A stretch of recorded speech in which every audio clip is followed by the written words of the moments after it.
The title for the most recent episode of Better Call Saul is Waterworks, and I figured we'd try and figure out together what it could mean. There are a few prevalent theories about it, and I'll be really interested to see if any of them are correct. We're also going to look at something that Bob Odenkirk has accidentally leaked, and examine it to see what it tells us about Waterworks. But before we do that, please leave a like and subscribe. You can always unsubscribe at a later date if you don't like what I'm posting. It's completely free. No hard feelings. Right, showtime. It's showtime, folks. The first theory is simple. Waterworks is a term for crying, which could hint that this episode is a heartbreaker. When a child begins crying, you say, oh, he's switching on the waterworks. But who is crying? It could be Kim, as I get the impression that we're going to be seeing her this episode. Jimmy's also said he's a real Julianne Moore once he gets the waterworks cranked up. About Danny in the Squat Cobbler episode. It's also possible that after Marion saw Gene shouting in the last episode, she surprises him at home and finds that he doesn't have a dog named Nippy. So he puts on the waterworks, claiming that the dog died. It could happen, maybe. And there's the Monopoly theory. On the Monopoly board, the waterworks space is 2 spaces before the go to jail space. There are 2 episodes to go, 2 more spaces to move. Conclusion, Gene goes to jail at the end of episode 13. Well, I know what you really want. Oh yeah, what's that?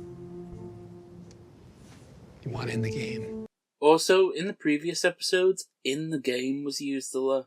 And if we thought more about Monopoly symbolism, the top hat could mean Walter White. Another token is a little dog, the piece I always use, could represent Nippy. Ultimately, Monopoly is about bankrupting the other players and being the last one standing. Sort of what Gene has been doing since the last episode. Oh, look, we're doing really well, right? Hear me out, okay? I mean, we're rolling in cash. We could just let this one go. Fun fact, on the Carol Burnett show, the family plays Monopoly around the kitchen table. Carol's character Eunice has a meltdown about losing her winnings and declaring she's going to rebuild her empire. Oh, so Marion is the empire maker now.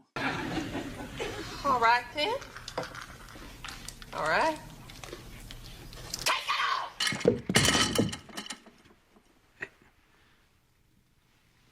We're done when I say we're done. Another theory is that Waterworks is referencing where Kim is currently working, at a sprinkler supply company.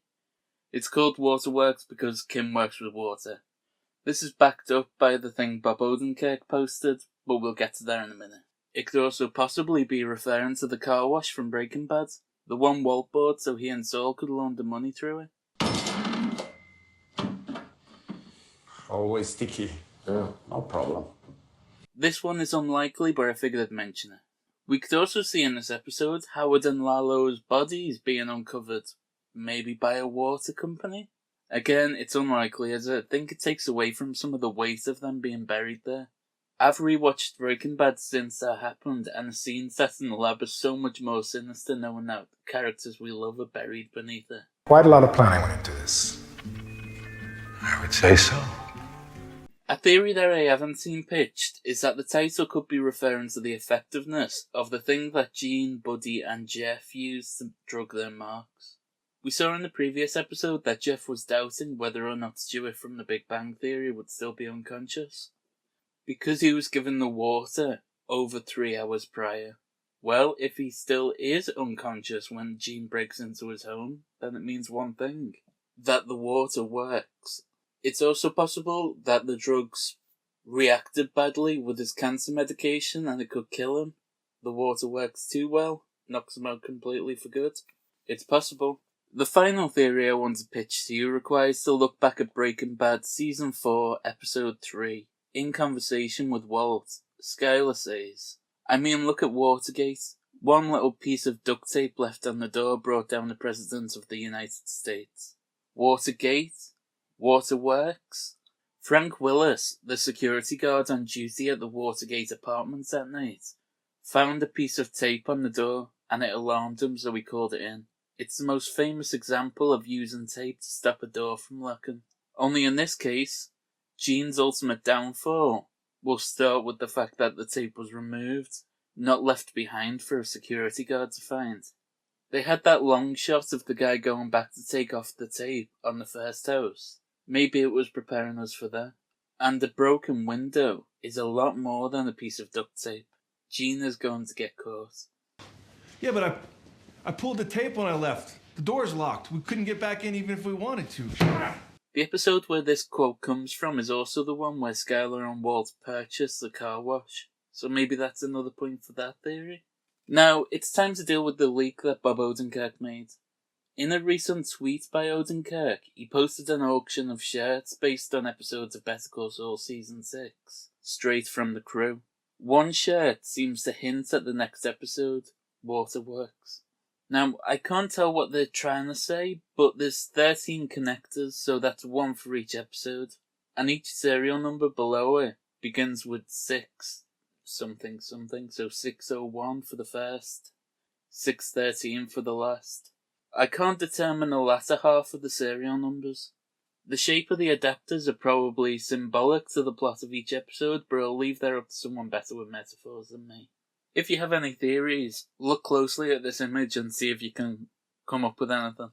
It's in better focus at different frames of the video. Now, is it possible that this is the shirt that people at Kim's workplace wear? It's possible. Some people have asked about this shirt, but the majority of them are talking about how the autism charity he used is a bit dodgy. I assume he didn't know, but he definitely does now. Most of the replies to this tweet are complaints about Autism Speaks, and the rest are foot fetish jokes. You know, because people found out he's following her foot fetish accounts on Instagram. Okay, buddy chicanery, love that. Bob may never use social media again after this week.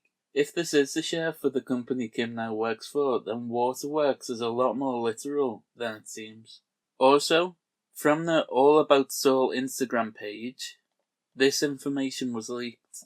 They mentioned that the word Waterworks makes sense when seeing the signage for a certain location in the episode. They claim it's not the White's car wash, and it's possible that the location referred to a certain state. Florida, maybe? I don't know. What state could Waterworks be referring to? I'm sure we'll find out. Anyway, I hope you enjoyed this video. If you did, leave a like and subscribe. You can always unsubscribe at a later date if you don't like what I'm posting. It's completely free. I'm really looking forward to discussing the finale with you all. Let me know what you thought of this episode. Bye. I liked it. I was good at it.